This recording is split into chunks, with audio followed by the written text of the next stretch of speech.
So we had discussed how clusters can be created by generating a graph from the data that we have in a database. In previous sessions, we had seen a few aspects of it. So whatever data we have in a database, whatever records we have in a database, we represent it in the form of a tree. We represent it in the form of a graph. We understood in the previous session the graph will be a dense graph. If we take this graph directly and give it as input to the clustering algorithm, so it will be heavy on the clustering algorithm both in terms of memory and processing. So we do not give the dense graph directly to the clustering algorithm to create the clusters. Instead, we try to make it lightweight. So how we can make this dense graph as a sparse graph?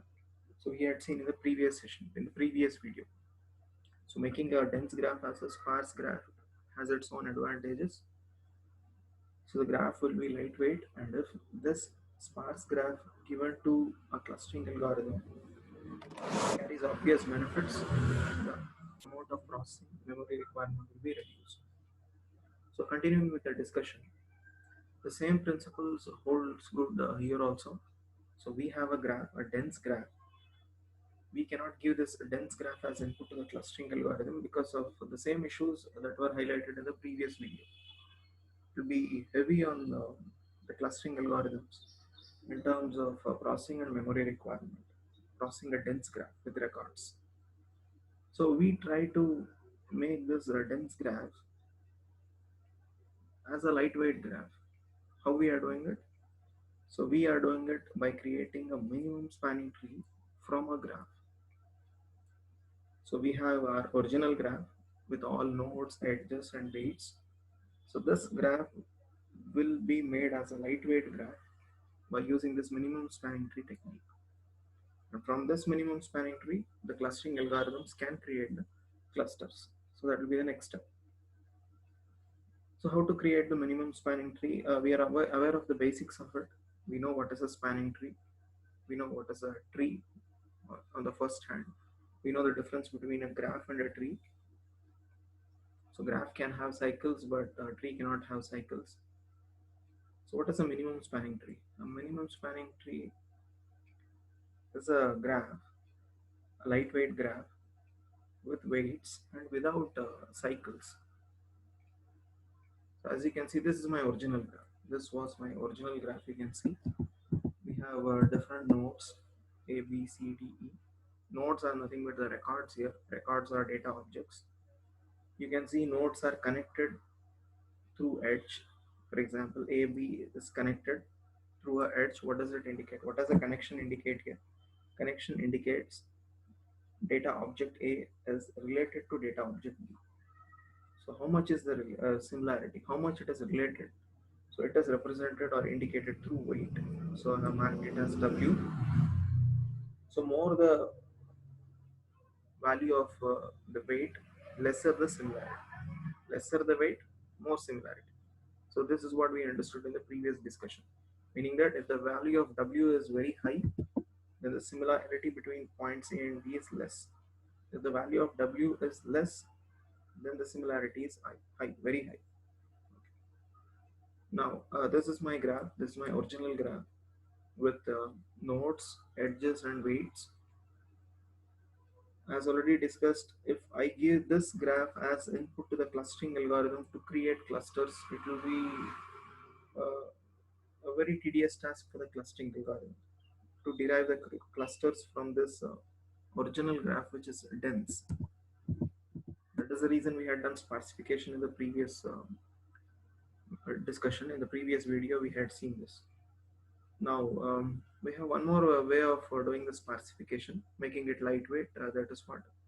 Creating a minimum spanning tree or creating a subgraph from a given graph. So how this subgraph will be?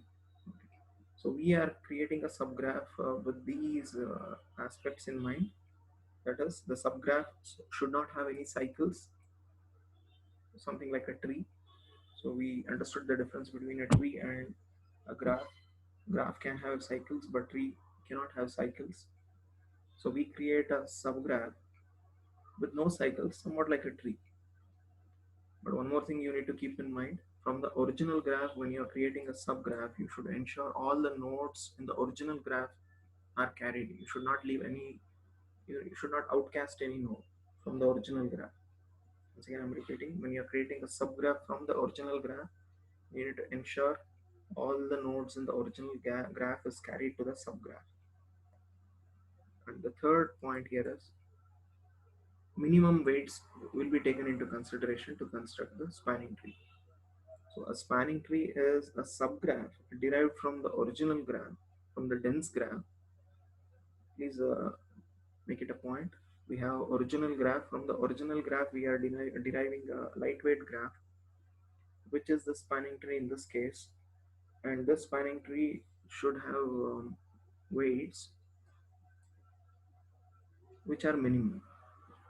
To make it more clear, more specific, we will go to example. So you can see this is the minimum spanning tree that is constructed out of the previous dense graph. Example, as I have represented here, this is example 1. We have a dense graph in this example. For this dense graph, a minimum spanning tree has been constructed. This is the minimum spanning tree, abbreviated as MST, minimum spanning tree. Now, what is the difference we can notice here? All the edges are not retained. Few edges have been removed. Which are the edges that have been removed here? You can see the edge between A and E, BD and EC have been removed. So these edges had the weights W2, W3 and W7. So what exactly has been done here? So out of the weights that were available, W1 to W7, three weights had a very high numerical value, that is W2, 3 and 7. So these three weights or these three edges were removed. So you can see this was one edge that was removed between A and E. One more was between B and D. The other one is between E and C. So if you just compare it with the previous original graph, so you can distinguish. Now why these three edges were removed? Because these three edges had weights which were very high, indicating dissimilarity between these two data points, AE, BD and EC. So the original graph, which was dense, has been made as a lightweight graph in this case. So edges have been removed. So we have removed edges with high numerical value, that is with high weights, and low weight edges have been retained. So that is this third point that was explained. Also, you can see all the nodes of the graphs have been retained. We have not removed any nodes. So you can just compare. So what were the nodes in the original graph? A, B, C, D, E. So all the nodes are there. All the nodes are there. Okay, A, B, C, D, E. Also, you can see it is a subgraph without any cycles. Okay, so we had cycles here. In this case, we had cycles, but here we do not have any cycle. So we have constructed a minimum spanning tree with all these constraints taken into consideration. And this minimum spanning tree for MST was constructed from this original graph, a dense graph. What is the outcome of it? The outcome is we have got a lightweight graph. And if you give this lightweight graph to the clustering algorithm, so the job of the clustering algorithm will be easy now to create the clusters from this lightweight graph. So this is the algorithm. So 4 steps are there. So we have completed with step 1 of the clustering algorithm, that is compute a minimum spanning tree, meaning that clustering algorithm, specifically graph-based clustering algorithm using hierarchical clustering techniques, will generate a minimum spanning tree for a dense graph. So that is first step. Once done with it, then it will go to the remaining steps 2, 3, 4. Now what is happening in the remaining steps you see? So step 2 is a repetition. Step 3, what is happening? So create a new cluster by breaking the corresponding link. And how you select which is the link is here nothing but the edge. So which is the edge or link that you need to remove? The edge or link with the largest dissimilarity, meaning that which is the largest weight. So among the available edges, which edge is having the highest weight, so that will be the candidate to be removed. And this algorithm can repeat itself, can continue itself until one single data point remains. Okay, so it's a loop here. This algorithm can loop until a singleton cluster remains, meaning that one single point. We'll explore it further. You can see. Now this was my minimum spanning tree. This is my minimum spanning tree.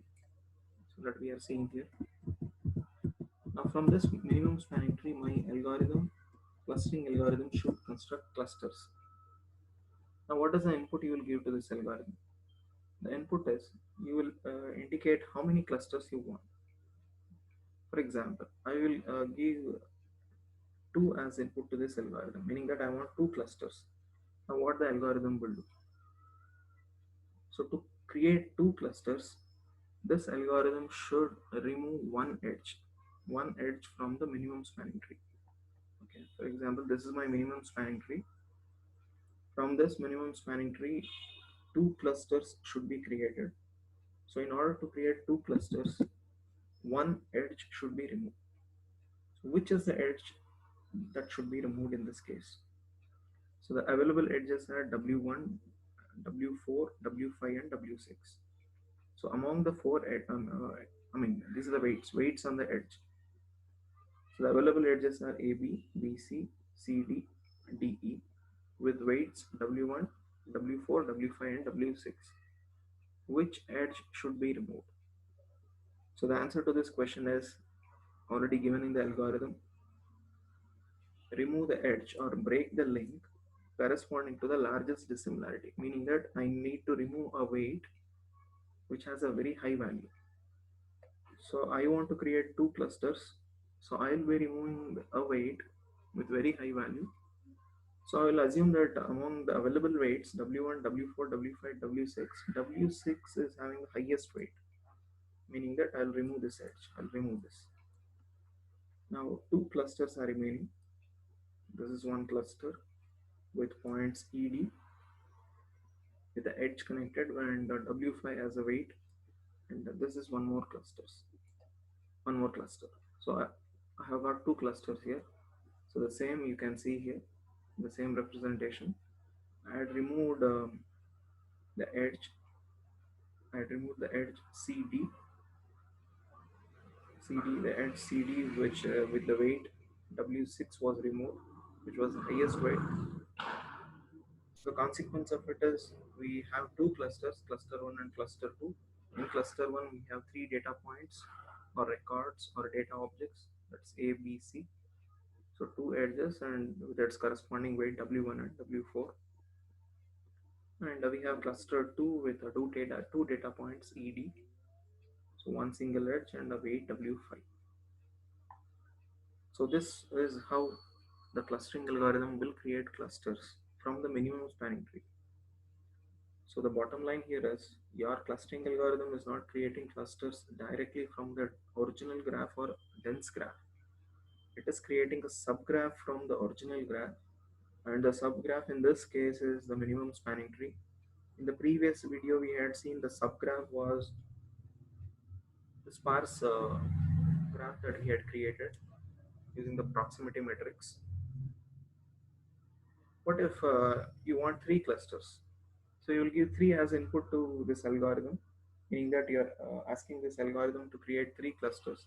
Now in that case, what will be the behavior of this algorithm? So if you give 3 as input to this algorithm, it means the algorithm will understand it should create 3 clusters. For creating 3 clusters, it should remove 2 edges. Now which are the 2 edges which will be removed? So it depends on the largest weight, 2 largest weights among the existing weights. We will assume now W6 is the weight with the highest value and one more W1, meaning that I need to remove 2 edges, one CD, the other one is AB. So 2 edges are removed. So removing 2 edges will result in 3 clusters. This is the first cluster, with point A, a singleton, that's what is indicated in the algorithm. BC is the second cluster with the points BC. So this is the third cluster with the points ED. Three clusters are created. Yeah, the same has been represented here, we can see. So cluster 1 with point A, cluster 2 with point B and C. We have an edge weight W4, cluster 3 with point ED with weight W5. So this is graph-based clustering using minimum spanning tree. So depending on how many clusters you want, so the algorithm will remove so many number of edges or weights which are very high, indicating high dissimilarity. If you are not giving any, if you are not giving any number here with respect to clusters, the algorithm can continue or the algorithm can repeat itself until it reaches a singleton, meaning at one single point. So that is a mean. So thank you for listening to this presentation.